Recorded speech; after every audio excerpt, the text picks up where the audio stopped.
This is the X-Zone Broadcast Network, broadcasting worldwide on broadcast affiliates and satellite program providers, including CNN Broadcast Network, Sirius Satellite Network, Star Media, Good News Radio Network, Angel Broadcast Network, Wiki Broadcast Network, and WPBN TV. For more information on the X-Zone Broadcast Network, visit us at www.xzbn.net.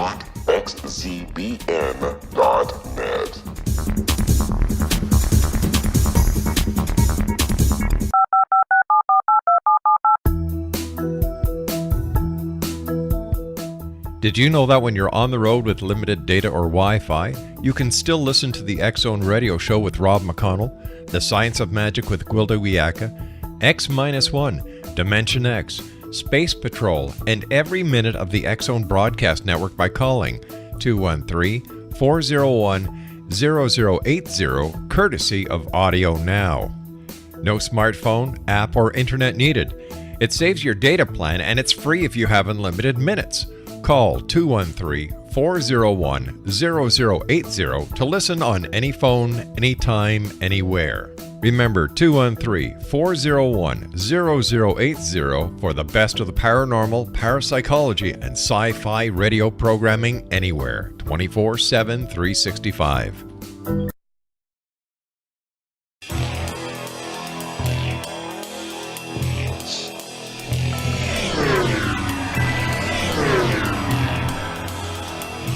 This is A Different Perspective with Kevin Randle. A retired U.S. Lieutenant Colonel, Kevin Randle has been studying UFOs for nearly 50 years. Kevin has investigated some of the most famous UFO cases in the world and has been consulted for dozens of documentaries about UFOs. Considered one of the leading experts into the Roswell UFO crash of 1947, Kevin has written more than 25 books about UFOs, including the recently published Roswell in the 21st Century. Now, here is the host of A Different Perspective, Kevin Randle.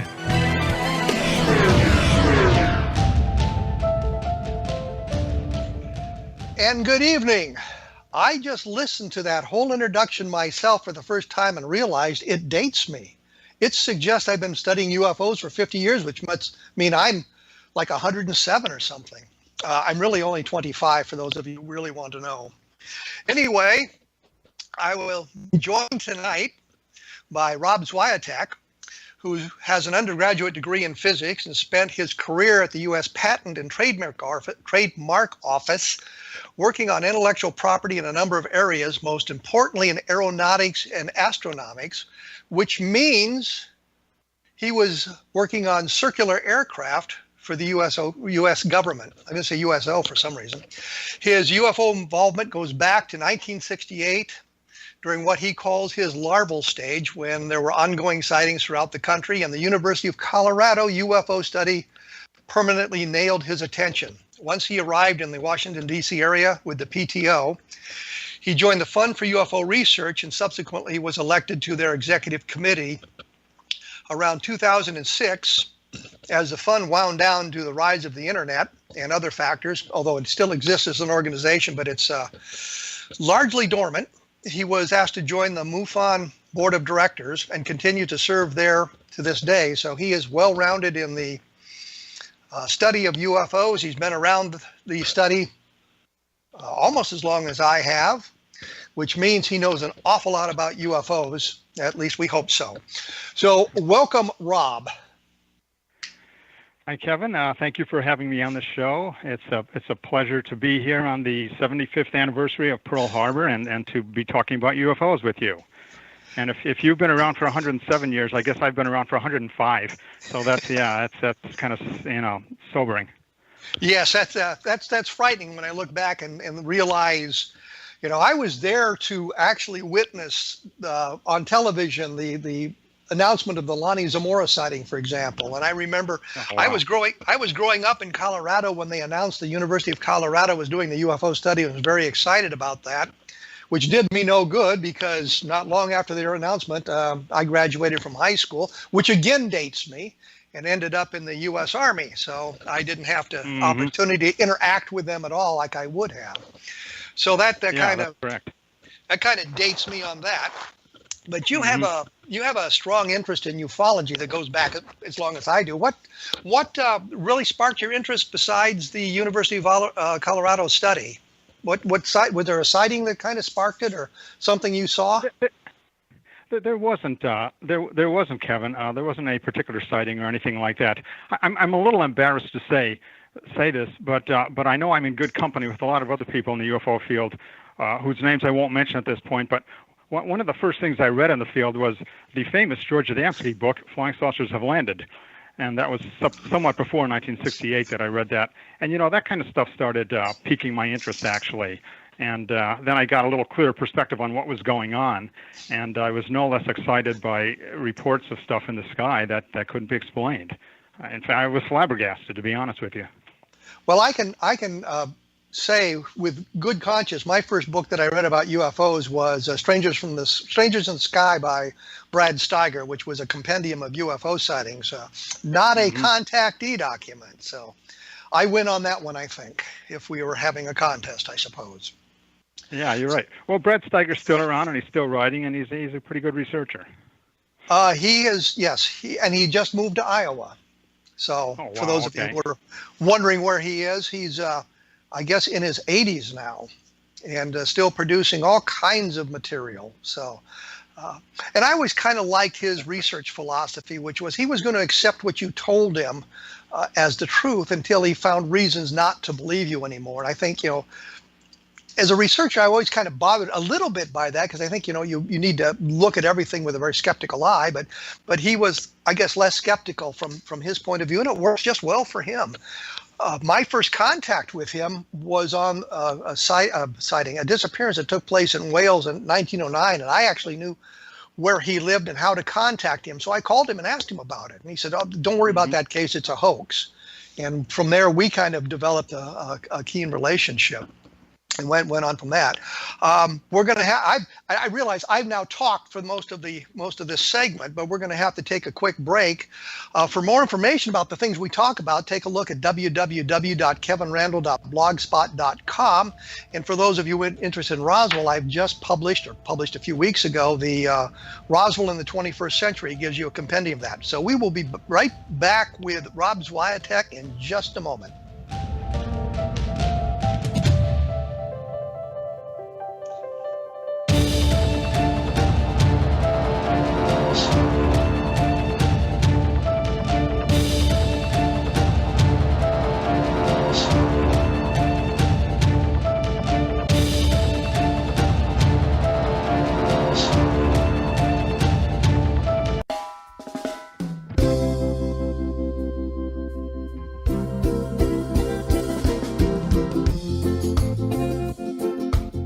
This is Johanna Carroll, host of Dialogue with Divinity on the X-Zone Broadcast Network.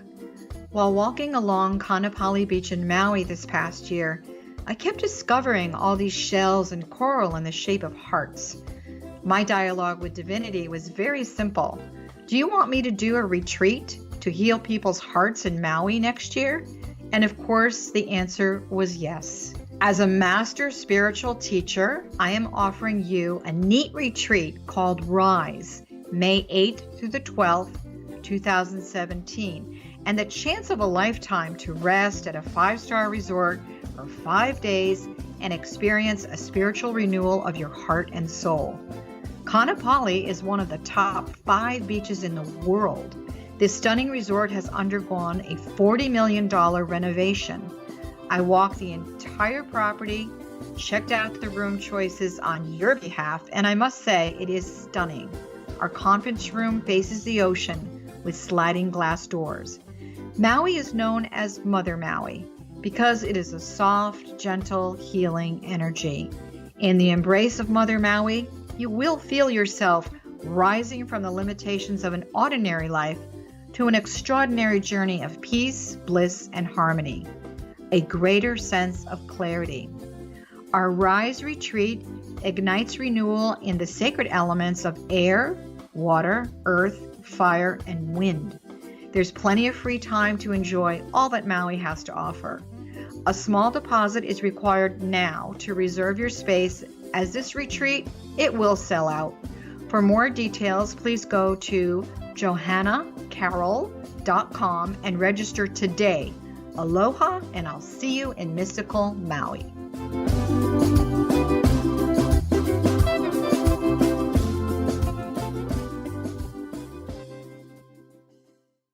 How would you like to be able to read other people's minds? Well, the next best thing is here. When you know how to read a person's name, you know how the person thinks, feels, and behaves. Each letter in our name holds a key to unlock our true essence. Our name contains both our gifts and challenges in this lifetime. Mnemology science discovers personality secrets hidden in the placement of the letters of our names, including the first and last impression people remember about us. Sharon shows us how to interpret the arrangement of letters as outlined in her book, Know the Name, Know the Person. Sharon Lynn Wyeth created mnemology science after 18 years of research and testing her theories, and has supported thousands of people around the world in understanding themselves and others better. You'll enjoy Sharon's unique teachings as she shares her system to learn the gifts behind your given birth name. Even if you don't like your birth name, there are jewels in this book. If you're thinking of changing your name, ready to name your child, or wanting to get along better with others, this is the book for you. If you'd like to improve your relationships and change your life for the better, get the book today, Know the Name, Know the Person, or visit www.knowthename.com. That's www.knowthename.com.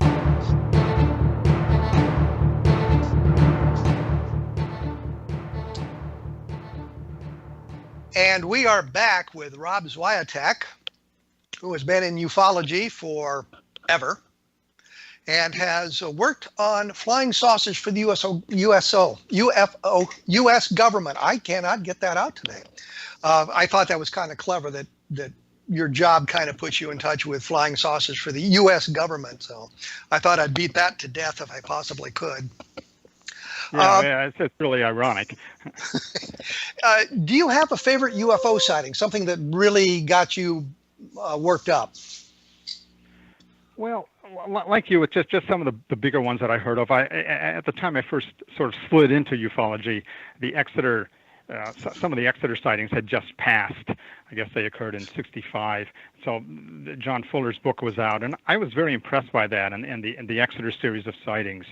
And there weren't any particularly huge sightings that I knew of at that time in 1968, but that's certainly one of them that I puzzled a great deal over. That series of sightings out there in New Hampshire, and could you give us to this day I'm still puzzled. Well, give us a bit of a description of these Exeter sightings. Well, the main Exeter sighting was by a fellow named Muscarello, and I think it occurred around September 3rd or something, 1965, and he was coming in from, I think, Army service or something like that. But anyhow, he saw a rather large discoidal object with lights on it hovering over a farmhouse or near a farmhouse there in the middle of the night at midnight or something like that on that date, and was tremendously frightened by it. And ultimately, he got in contact with the police, and they arrived back out at the location of the sighting.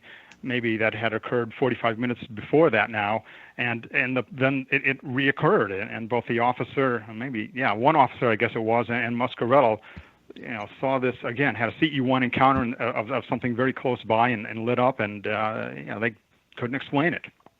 Well, by CE1 you mean a close encounter of the first kind, which is basically seeing a craft close at hand, not on the ground, not occupants from it, but close at hand. Right. Yeah, I should have defined my terms there. But yeah, you're 100% correct, Kevin. Philip Klass suggested that because there were high tension lines in the area, that some of these sightings were caused by an ionization of the atmosphere. You've got a degree in physics. What did you think of Klass's explanation for those sightings? Well, yeah, I can't say I've done my own research on plasma and all this kind of stuff, but I have read quite a bit about the Klass's explanations and the rebuttal to it by Dr. James McDonald, who, as you know, was an atmospheric physicist, no longer alive, but he was pretty active in the early 70s and late 60s. He looked very closely at Klass's theories and found them basically groundless. He couldn't account for how either the tension lines could produce a plasma that would say hover shortly above the ground, and exhibit strange light phenomena, beams of light, and take off quickly and move back and forth. And he just basically canned his explanations as having any relevance to reality. It's not to say that plasmas don't exist. Plasma is the pretty common form that energy takes. A candle flame is a type of a plasma, for example. But they don't move around in an intelligent manner like an aircraft and hover and make movements in response to what a human might do. Well, so, Philip Glass and Dr. McDonald had quite a contentious relationship. I think that Glass resented McDonald crushing his ionization of the atmosphere theory as quickly as he did. Well, yeah, McDonald knew what he was talking about, at least when it came to that aspect of physics. And Philip Glass was a writer for the Aviation Week in Space Technology. I think he had a degree in engineering, but that's certainly not the same as having physics and understanding plasma physics. So, yeah, that's correct. He was a pretty smart guy in his own way, but no, he didn't have the requisite knowledge to be going about saying that UFOs, a lot of them were due to plasmas hovering outside power lines. And in recent years here, we've had sort of had that explanation reprised when the British government came out with this thing called the Condign Report, or Project Condign, here about 10 years ago, wherein the writer, who's never been named, came to the same conclusion as Class, basically that all unexplained UFOs, or many of them, could be explained as plasmas that were flying around, following airplanes, and he even tried to explain abductions with plasmas. So I think he should have gone back and read his James McDonald's writings. He would not have come to that conclusion. Well, I was looking at a case that had a plasma involved in it, and I called a plasma physicist at the University of Nebraska because I knew him and talked to him about it. And suddenly it dawned on me what he was trying to say was that the plasmas, while there are a lot of plasmas in the atmosphere, they don't normally glow. And there has to be some mechanism in the atmosphere, or some mechanism that causes them to glow. And that was why I think the idea that the Exeter sightings, for example, were close to high tension lines. That was a mechanism. The electricity that would escape as it moved along the power lines would be enough to excite the plasmas that cause them to glow. But he didn't seem to think that was a very viable explanation. So. Yeah, and the Muscarello sighting, as I recall, which was sort of the one that kicked off everything. I think a couple sightings actually occurred. Subsequently, they found out they occurred a little bit before Muscarello. But his actual sighting, I don't think it actually involved any nearby power lines. It was sort of over a farmhouse, and the thing went away, and then it came back, that type thing. But several of the subsequent reports did come from objects that seemed to be hovering above or near power lines. No doubt about that. And then that's a sighting that goes back to 1965, so we're 50 years in the past here. And I noticed in some of the information I had that you work with MUFON, and they're got what they call the CMS system, and they get a lot of sightings. Is there the same kind of robust sightings in the MUFON catalogs that we see that we used to get, or are they just sort of lights in the sky and that sort of thing? No, the subject is still pretty robust, Kevin, and I'm glad you brought that up, because I did a little bit of research here to present some pretty up-to-date information to you on sightings that come in on MUFON's case management system. We call it the CMS. And real quickly here, let me just summarize how many cases they've received through. My cutoff date was November 30th of 2016, and the initial date was January 1st of 2016. So in that 11 months, MUFON received a little bit over 3,800 sightings, 3,800 sightings. These are sightings that were alleged to have occurred this year, not sightings that were reported in 2016, but that occurred in some earlier year. So 3,800 sightings in 2016, and of those that have been worked on, they have a total of 950 unknown sightings that account for almost 25% of the total is unknown sightings. Many remain yet to be worked on. But yeah, the cases run the gamut of all the kind of cases we know and love from the beginning of UFO history, modern history, 1947, with the exception of, and this is an interesting topic that we could probably spend 3 or 4 shows talking about, there are really not very many CE3 cases where you get a close-up sighting of an object that involves an entity or an occupant. Or we don't have many car-stopping cases that would fall under the CE2 category, where an object comes close by a car and interrupts the engine or interrupts the power going to a home or a building or something like that. They do occur a little bit, but I'd say the traditional CE3s are almost completely absent from all the sightings that have been coming in. I checked today, shortly before the show, to see how many CE3s MUFON had picked up this year, and there were just a handful of them. And when I read the actual accounts of some of the cases, I wouldn't have called some of them CE3s. Some of them were bedroom encounters that might have been an abduction type thing, but there were not any sightings that I read that involved an actual object and an entity or what appeared to be a living being. So there you have it. And the sightings come from all the states. Yeah. That's kind of interesting, because I know the more exciting cases are those where you see something, see a creature, see an entity, see an alien with it.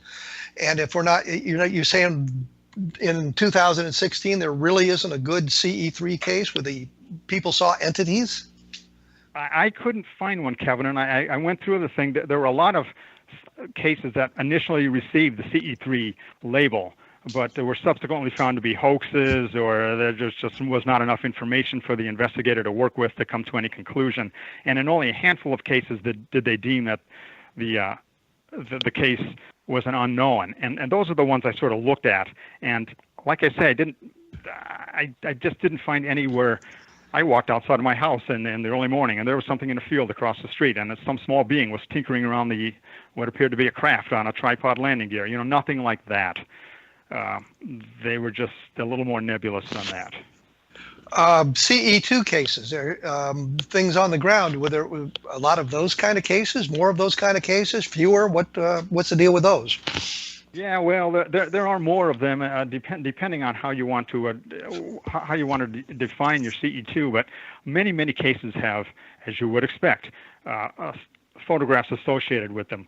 So that's kind of an interaction of the UFO with the witness. I mean, photons reflected off the UFO were picked up by the camera. So the MUFON CMS system labels photographic cases as CE2s. But leaving out those kind of things, I can't say that we have. I didn't run across any car stoppage cases. I didn't look specifically in the file for that, to be honest with you. But I've had to go over this file twice here in recent months. Once for a talk I gave in November, I guess, or in October, and I didn't come across anywhere a car was stopped. There might have been a few where the power supply was interrupted to a house or something like that, but they again are very rare. And see, this kind of what proves the point that I was trying to make, is we're not getting the robust kind of cases. Because you look at the Levelland sightings from 1957, you've got a lot of car stopping cases associated with that, not only in the Levelland, Texas area on November 2nd, but you've got other cases like that. You've got some from New Mexico the next day.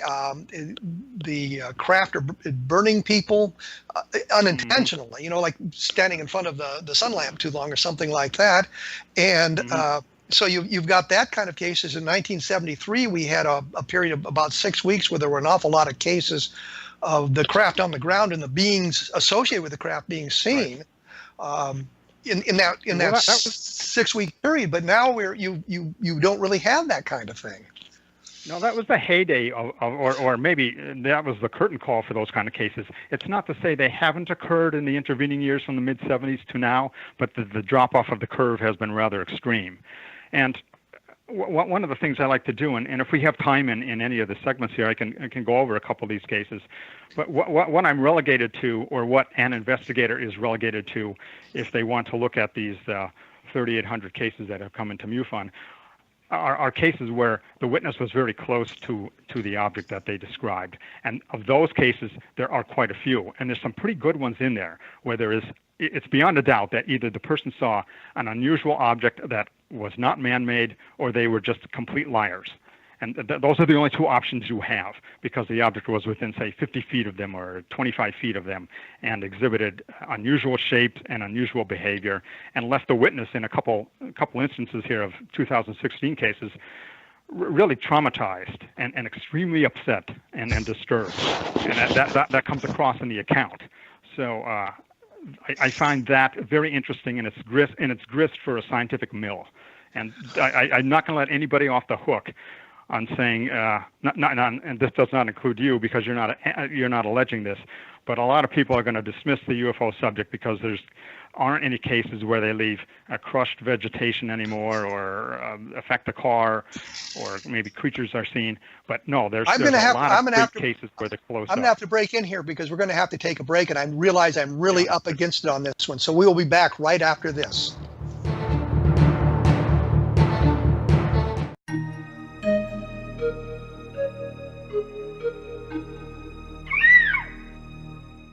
While science pursues fact, magic accesses the quantum level, bridging random facts to form truth. As long as science and magic remain separate and polarized, the truth cannot be known. I'm Gwilda Wiyaka. Join me on the Science of Magic radio program, dedicated to unification and evolution of consciousness. During each episode, I'll be speaking with experienced and respected scientists and mystics. From astrologers to astronomers, from medical doctors to shaman, the scientific method to dowsing and intuition, we'll weave together information from seemingly divergent practices to promote unity and enlightenment. Join me, Gwilda Wiyaka, and the Science of Magic right here on the Mutual Broadcast Network. For more information, visit www.thescienceofmagic.net. Gibbs A. Williams, Ph.D., is a practicing psychoanalyst, supervisor, researcher, and author in New York City. Much of his life has been dedicated to understanding nature and the uses of meaningful coincidences or synchronicities. His radical and original non-Jungian, non-mystical, non-magical theory of synchronicities illuminates much of the fog surrounding this challenging and perplexing topic. His ideas and manners are fresh, presented in a style that is both entertaining and highly informative. He is also an expert on crisis intervention, specially focused on violence reduction for the police and citizens, mastering anxiety, frustration, and stress without the use of medication, and effectively preventing and treating heroin addiction. Dr. Williams can be contacted at his email address at gwwilliamsny11@aol.com or visit his website at. Wouldn't you love to know the secret to everything? Well then, meet Dr. Kimberly McGeorge and her cutting-edge breakthrough knowledge that combines science with possibility. Dr. Kimberly brings real-life answers and healing to those open to alternative solutions. She teaches solution-based programs and classes that will change all areas of your life forever. Specializing in conscious creation, intuitive readings, and energy medicine, you can rapidly shift health, relationships, business, and money and abundance challenges quickly. Receive her best-selling book, Secret to Everything, at no cost by going to secrettoeverything.com/X-Zone. That's right, transformation can start now. Just go to secrettoeverything.com/X-Zone and receive Dr. Kimberly's book for free.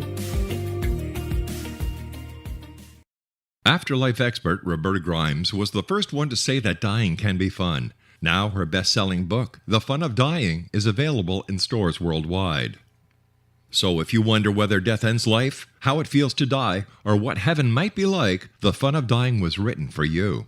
And if you have always been afraid of death, or if you worry that your life has no meaning, let The Fun of Dying ease your fears and bring new meaning to your life. Nothing said in The Fun of Dying is based on the teachings of any religion. Instead, Roberta draws on evidence to explain how death happens, how it feels, and what comes next.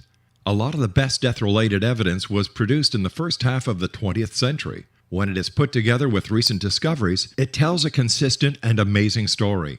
Roberta Grimes blogs and answers questions at robertagrimes.com. Her wonderful book, The Fun of Dying.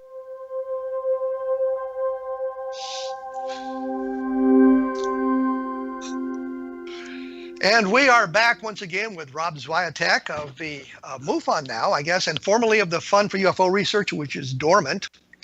And before we went away, we were talking about some of the better cases, I guess, from 2016, and wondering if there was some where people saw the thing on the ground, some good cases where they were close. And you said that you had a couple of those lined up for us. So can you give us some of the details? Yeah, I do, Kevin. And anybody who isn't convinced that there's anything to the UFO subject needs to look into these kind of cases. The first one I wanted to just kind of briefly describe occurred in January 14th of this year, and it's a radar visual sighting. In this case, it was an Airbus 321 passenger aircraft, which was going from San Francisco to Philadelphia, and the pilot radioed into the control center, and he was over a place called Levan, Utah, Levan, Utah. The pilot wondered what the large orange square was that he could see off the nose of his aircraft. And at first, the control center said they weren't picking it up on radar. This turned out to be a lie. And subsequently... Wait a minute. Why do you say this is a lie?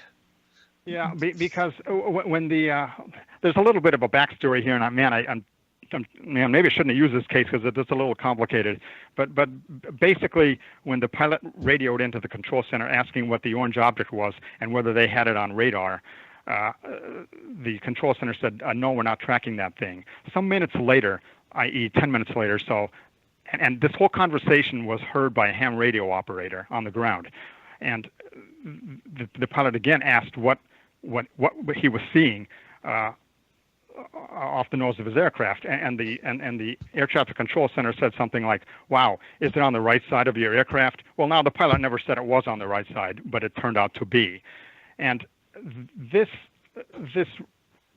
conversation was picked up by this ham radio operator, who subsequently got in touch with MUFON, and the MUFON investigator, in conjunction with a radar expert that MUFON retains, requested the records from the FAA.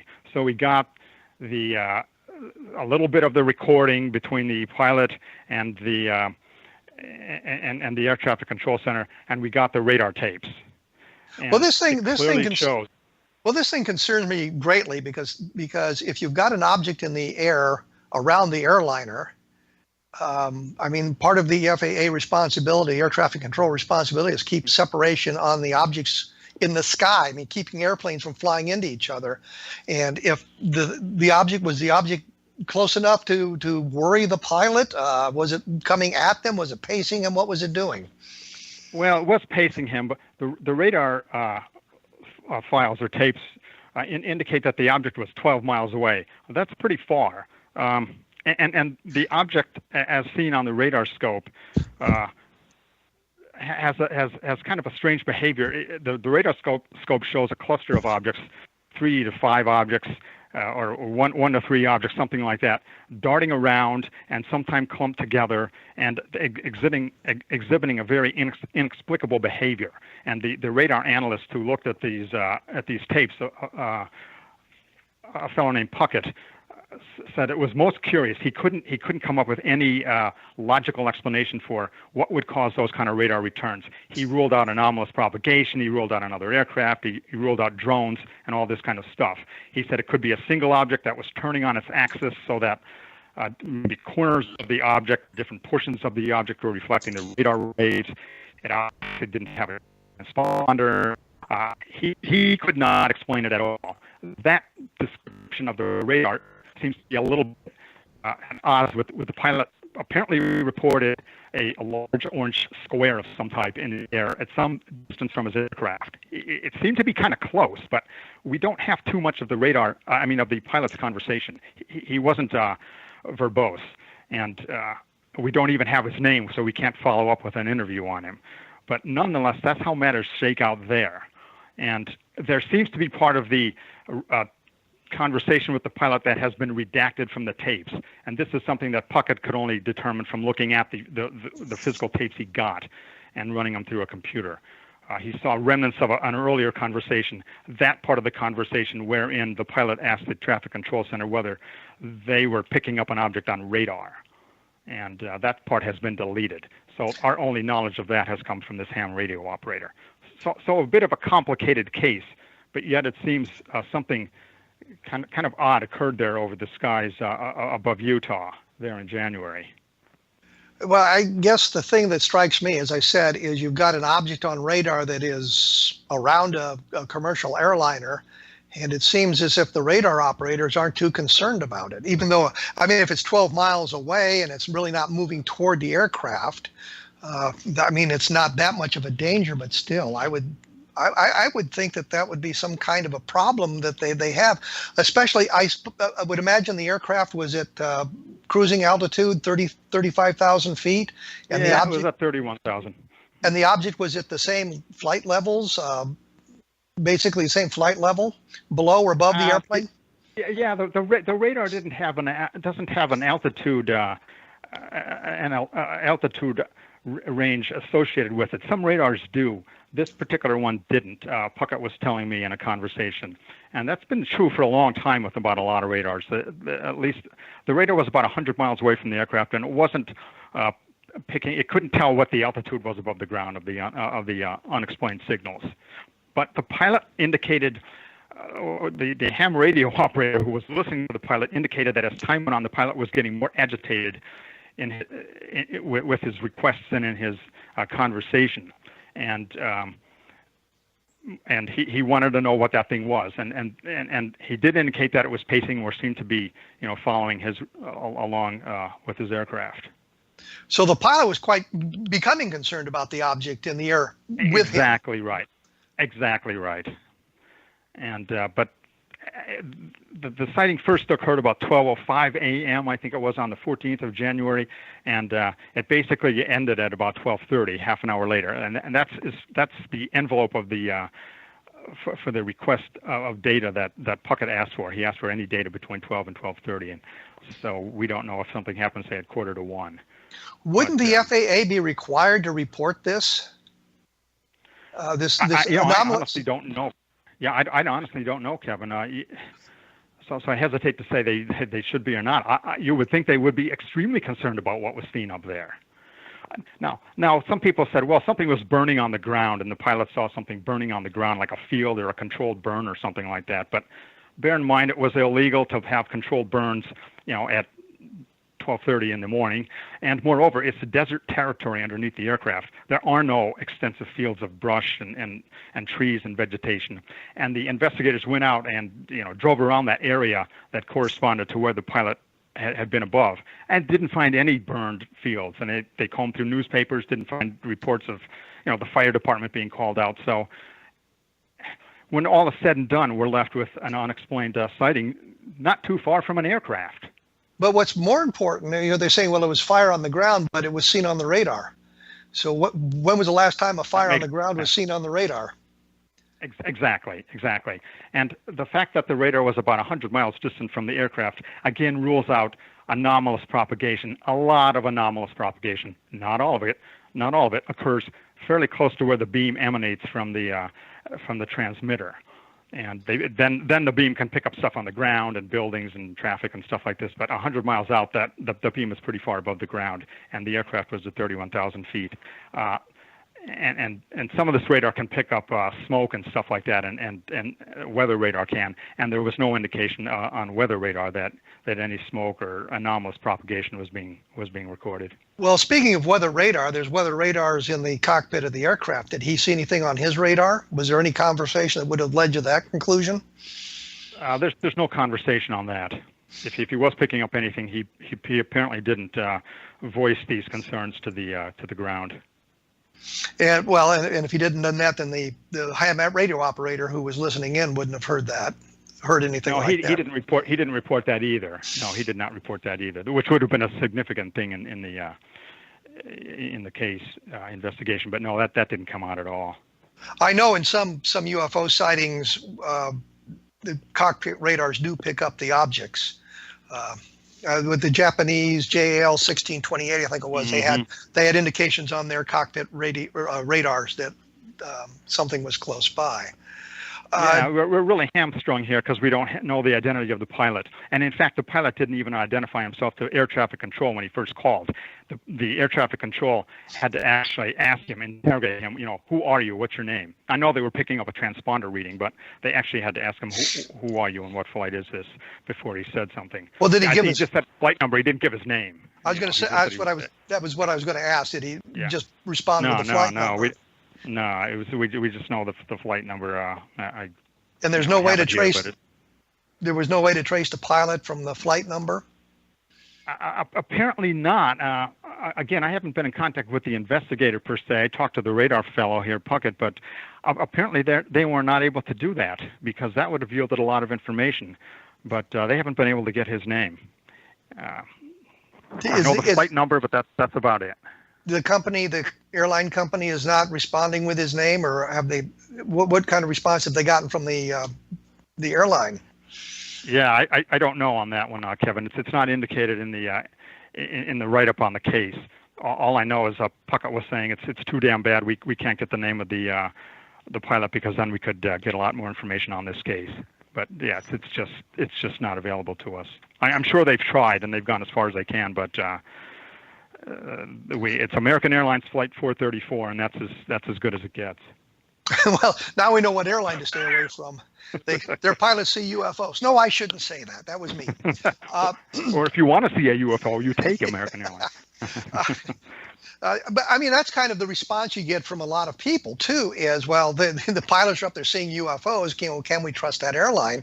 And that's an outgrowth of the entire UFO field from back in 1947. And the one thing, and I think I've mentioned it on the show before, that one of the newspaper in 1947, after the first of the wave of UFOs were reported, flying saucers were reported, said the flying saucers are flying discs seen in 38 states except Kansas, because Kansas at the time was a dry state, and so you didn't have the drunks out there seeing bizarre. Well, I'm sure you were familiar with that one as well.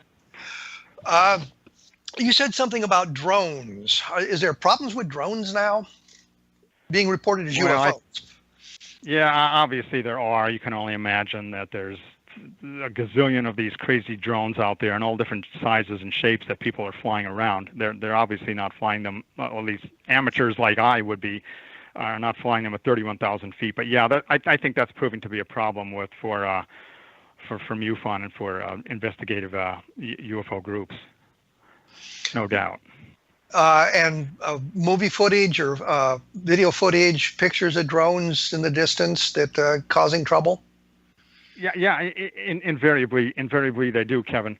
One of the problems with the MUFON system is we do get an awful lot of pictures and videos and phone video and other video, and man, a lot of it really hasn't improved in quality since the 1950s. And you know what I'm talking about. A blurred light in the sky, or just a light with nothing around it to show context in a black sky. We're still getting all those kind of things, only more of them.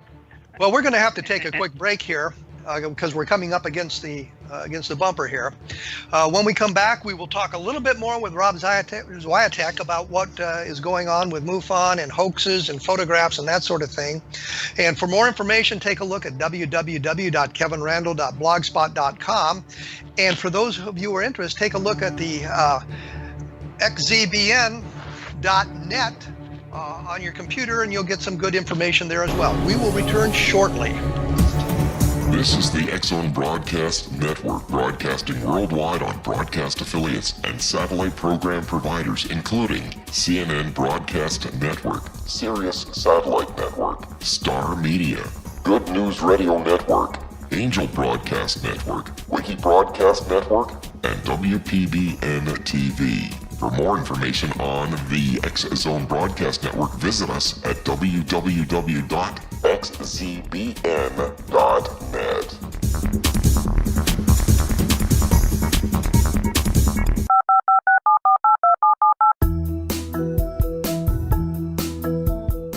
Did you know that when you're on the road with limited data or Wi-Fi, you can still listen to the X-Zone Radio Show with Rob McConnell, The Science of Magic with Gwilda Wiyaka, X-1, Dimension X, Space Patrol, and every minute of the X-Zone Broadcast Network by calling 213-401-0080, courtesy of Audio Now. No smartphone, app, or internet needed. It saves your data plan, and it's free if you have unlimited minutes. Call 213 213-401-0080 to listen on any phone, anytime, anywhere.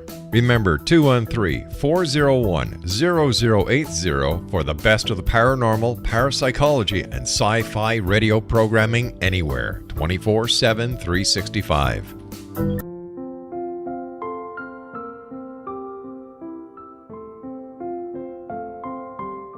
I am Dr. Carl O'Helvey, founder, president of a new cancer foundation focusing on evidence-based physical, mental, and spiritual interventions, including natural cancer cures, prayer, meditation, affirmations, nutrition, and other related holistic cancer prevention and cure modalities. These are used in cancer education, research, and financing care. I ask for your help to continue this important work by donating at www.holisticcancerfoundation.com.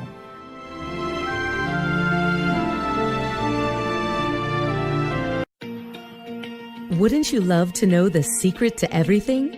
Well then, meet Dr. Kimberly McGeorge and her cutting-edge breakthrough knowledge that combines science with possibility.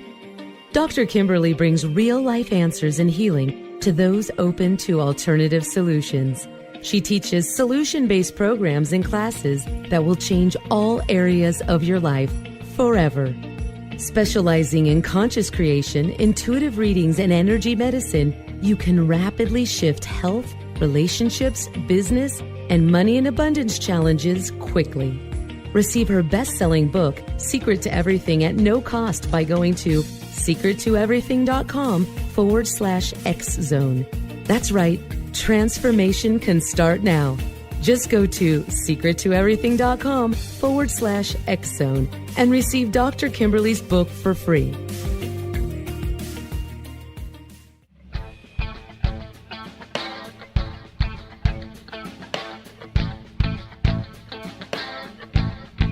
What Happened in Benghazi is revealed by Nicholas Genix, author of Obama, Islam, and Benghazi. He informs the American people that President Obama deceived them by advocating a strong foreign policy prior to the 2012 presidential election, and Hillary Clinton supported this deception.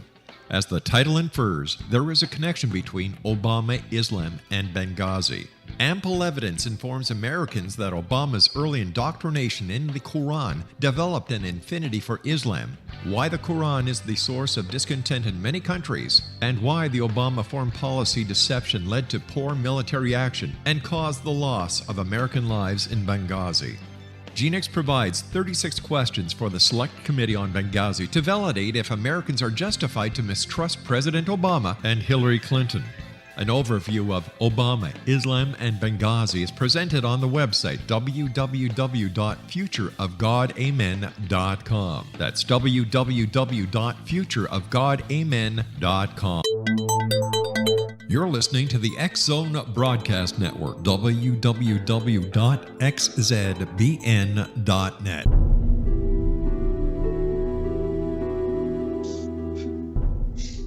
And we are back with Rob SWIATEK, who's on the board of directors at MUFON. And for those of you who are interested in more information about what we're talking about, in these cases, you might take a look at the MUFON website. Just type MUFON.com into your search engine. It'll come up, and you can see what's going on with them. And you can also take a look at www.kevinrandle.blogspot.com. So we are back with Rob, and he was going to, I had some questions in mind, but he mentioned while we were away that he had a case that was quite interesting. So I'm just going to throw it to him and let him chat about that. Rob, you got the floor. Okay, thanks, Kevin. Please break in with any questions if I get too confusing or something.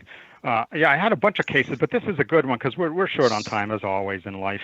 And this is a case that occurred in April of 2016 over a place called Grove City, Ohio. And the case took about 2 minutes in duration. There was a witness on the ground, and after I describe this case, and it can be done fairly quickly, I'll tell you about the really interesting correlation I found in a much earlier case, which at least to me was sort of blew my mind. But anyhow, the witness was outside at about 7:15 or so in the evening and saw what was described as 3 to 5 dark-colored circles moving from north to south, and the witness thought they were perhaps 15,000 feet high in the sky. But they moved as a group along a straight line north to south. But the odd thing was that as these objects, he said they were dark circles, who knows if they were discs or whatever, they weren't rings, they were dark and circular, and as they went along, they would form a pattern, and it began as a circle, and then the objects rearranged themselves into an arc, then into a V shape, then into an open triangle, then a wing, and then it came full circle, no pun intended, back to a circle again. But the interesting thing was that when these objects formed into these patterns, they did so instantaneously. There seemed to be no connection between the circles, one with another. There were no lines seen, or the solid structure was not seen. The witness could see the sky between the objects. And in a split second, the objects would go from, say, the circle to the triangle, or the triangle to the wing. So you could not see the objects move between them. And he said it was like between the patterns. And the witness said it was like someone threw a switch on, and the objects would rearrange themselves. And eventually they just vanished into the distance, actually headed toward a storm, a line of storm clouds or something like that in the south. But nonetheless, a very, very puzzling sighting. Now let's go 62 years back in time, if you will. And I came across this sighting from some records I had from Richard Hall, who used to be the chairman of the Fund for UFO Research and a good friend of mine and a legendary UFO researcher. Kevin knows well of whom I speak. And this was notes that Richard made on a case that occurred on August 1st, 1952 over Albuquerque, New Mexico in the evening. And a fellow saw about 10 glowing white objects moving across the sky, and these 10 objects were clustered together. At first, he didn't see that they had any pattern to them, and they were headed north. And as he watched, these lights shifted to a perfect V in a very precise manner, and then a few seconds later, they formed a new pattern. It happened to be 2 rows, parallel rows or something like that, with one row fitting in the gaps of the other row, and it moved across the sky like this. And the witness said their shifts in position were incredibly swift and fantastically violent. And so here we have the same object, the same phenomenon occurring 62 years before the one in Grove City, Ohio, where a person saw, okay, it was lights in one case, it was dark circles in another. One was late at night, one was early in the evening. But here the objects are switching instantaneously, seemingly, from one pattern to another. And I just found that to be completely fascinating. And the witness said they made a flying saucers believer out of me with respect to the Albuquerque, New Mexico case. And an article on this case appeared in a newspaper at the time. So that's how we know about this case. But anyhow, here we have one of those very, very interesting correlations that sometimes occurs in ufology, where this is not a mundane sighting. It's a kind of a complicated sighting. And yet, I'm in my own mind, I'm convinced that these two people saw the same objects. Well, you're saying the same object, there, Kevin? Well, the same object. Yeah, the same type of object. Let's put it that way. I was going to say, or a group of objects from the same source. Right. Objects from the same source doing the same sort of maneuvers. Are there not the actual object? Don't get me wrong there, but no, it was just okay. I see that it only takes a couple cases like this before you realize that you don't need complicated Roswell-type incidents. You only need a few cases like this to realize that something really is going on that's inexplicable in our skies. Well, here's one thing that's always kind of, I've always kind of wondered about. We have lots of pictures of flying saucers, UFOs, but we really don't have pictures that match one another, taken at different times in different locations by different people. Can you think of a case where we've got virtually the same sort of object a picture taken at widely separated times, in widely separated locations? No, I really can't. Well, actually, I can sort of. You came out of the blue with that question, and there were a series of photographs taken, and in one case, a video, where an object was described as looking like a sphere with a square ring around it. And one of these cases was taken, I think, over Budapest, and another one was taken I want to say it was in Hawaii or something. I think it was a video that Bruce Maccabee looked at. But in each case, it was a sphere with a square ring. And one was taken over Kauai in Hawaii, a series of photographs. And then we had a video from Japan that showed a sphere with a square ring. So in these 3 or 4 cases, scattered over time and space, we have almost exactly the same objects pictured in the photographs. Which would suggest if you were a hoaxer, you wouldn't be picking that kind of a weird object to a hoax. You'd pick something that would be a bit mundane, like you see in the TV movies, or the I shouldn't say TV movies, the movies Earth versus the Flying Saucers type thing. Exactly. And some of these cases were multiple witness cases. They were pretty good, but virtually unknown to the field of ufology as a whole. You'd have to do a lot of work to find out where these cases are in the UFO journals and in the files. Well, I can help on one of them. I think the Hawaii case was actually featured in official UFO magazine in the 1970s. It was on the cover of the magazine, and you've got the palm trees and the hula girls and all of that. I don't remember the issue, but I remember the object, and I think that's the one you're talking about. So yeah, I think actually it's a different one. Because I sometimes vacation in Kauai, and the hotel where this object was photographed, I think it was photographed in like 1980 or something, or maybe in 1970, whatever. But yeah, it was. It doesn't show palm trees because the object had a high vertical elevation above the horizon, and color photographs were taken. I think a couple of them were taken, but yeah, I know exactly where in Hawaii that was because I've been in that actual little hotel. It's still there, and it's an inexplicable kind of a case. The photographs are quite good, actually. They're fairly clear, and Maccabee did a good investigation of the case, and just drew a blank at the end of it. And for those who are interested, Bruce Maccabee is a physicist who worked for the U.S. Navy for a period of time. Well, for his career, actually. So that's Dr. Bruce Maccabee, and you can find him by searching the web and that sort of thing. If you are interested in more information about who Dr. Maccabee is and what his research has shown over the years. We got just a couple of minutes left here, and I just wanted to ask you one quick question. Are hoaxes causing you guys a lot of trouble? Yeah, they pose a problem, and it's something that all the investigators are cognizant of. They do find that hoaxes to be a relatively small percentage of the cases. The Air Force always found they were around 3 to 5%. I don't know what the MUFON the percentage of cases being a hoax is, but I think it's in that same ballpark. Let me rephrase the question. That's a problem. Let me rephrase the question for you. Hoax videos that show up on YouTube, are those causing trouble? Only if someone submits them to the CMS system, where then somebody really has to look into them.